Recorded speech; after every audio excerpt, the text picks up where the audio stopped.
one of them you've already heard a lot about today. We've probably heard a lot about both of these, but they really are going to be the two drivers. Number one is costs, and I'll talk a little bit about the different kinds of costs that are coming down the line. And then the second is this notion of uncertainty and how states deal with that uncertainty. With regard to costs, they break down into a number of areas. Number one, and we've heard a lot about this, potential environmental regulatory costs, EPA costs. Now, I'm an economic regulator of utility companies. I'm not an environmental regulator, so I'm not here to argue whether the rules are needed or the regulations are good or bad, but I can tell you that there will be significant costs. And that cost is not going to be the same on every region of the country. There are going to be very specific localized impacts on certain regions over other regions, and utility commissions are going to be sifting through this on a state-by-state basis, and it's going to affect different utility companies in different states in different ways. But be assured, those costs that are coming down the pike are very real, and for some states will be very, very significant. You have other technological developments that are there as well. Things like smart grid. I mean, we all hear about smart grid. I don't want the dumb electricity, right? Everybody wants the smart electricity.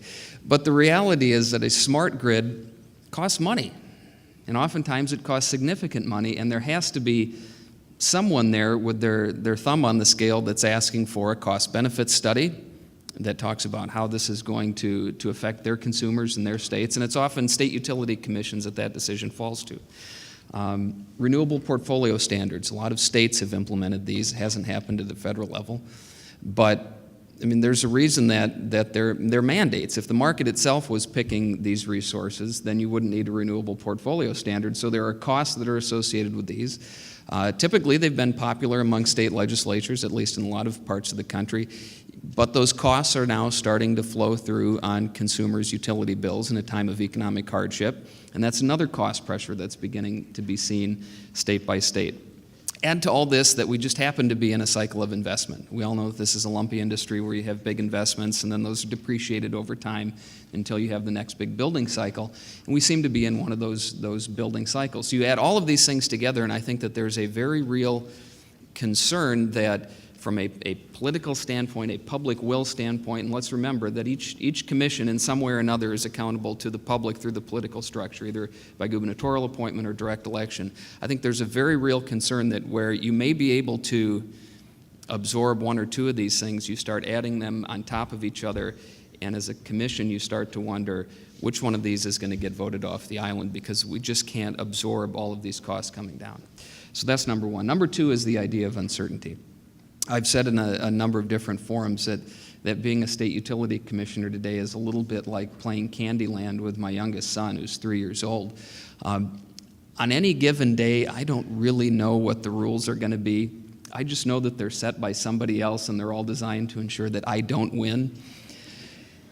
And this, on the issue of uncertainty, I think what state utility commissioners have come to decide is this. I mean, I think we're just going to live in uncertain times. And there was a debate for a period where we thought, well, we'll try to remove uncertainty for the sake of certainty itself.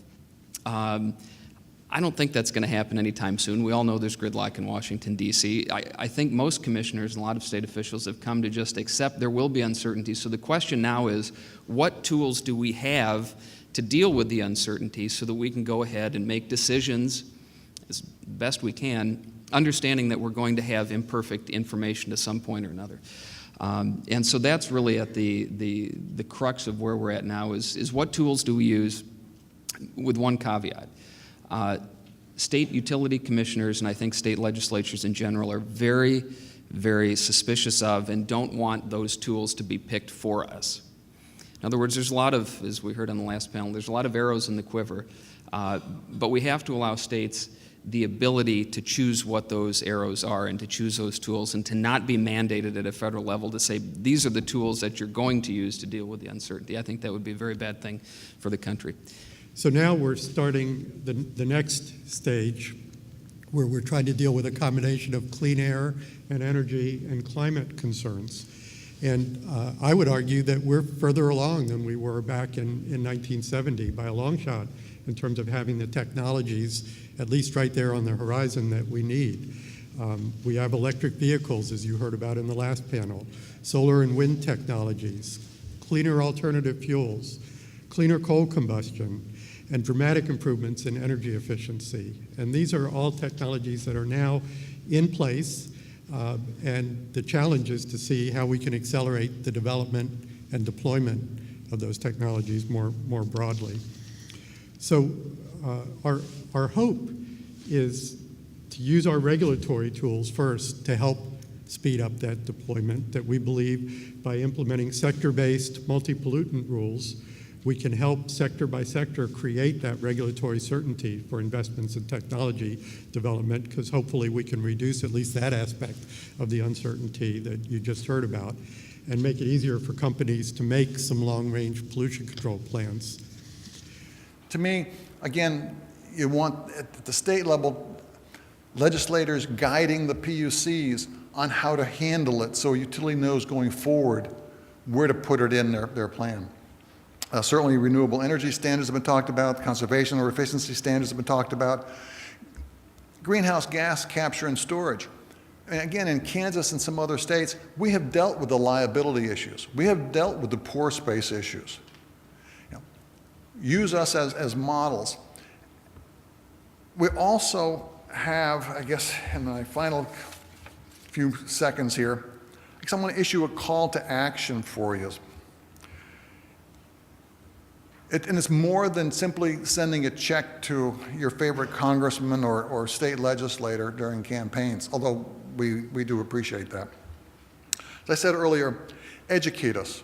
Educate us on issues, ideas, and do the show and tell.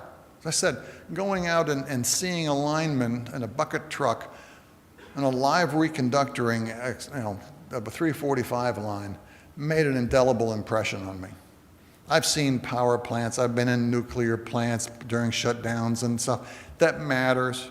What mattered even more was going to see how the substations were working to deliver electricity into my communities. Second, identify potential subject leaders. Again, you're not going to work with all 435 congressional members in the House.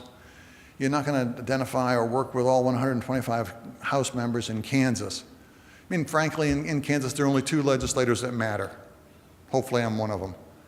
You know, but we are the opinion leaders. We are the idea leaders. We will bring people with us if we know where to go.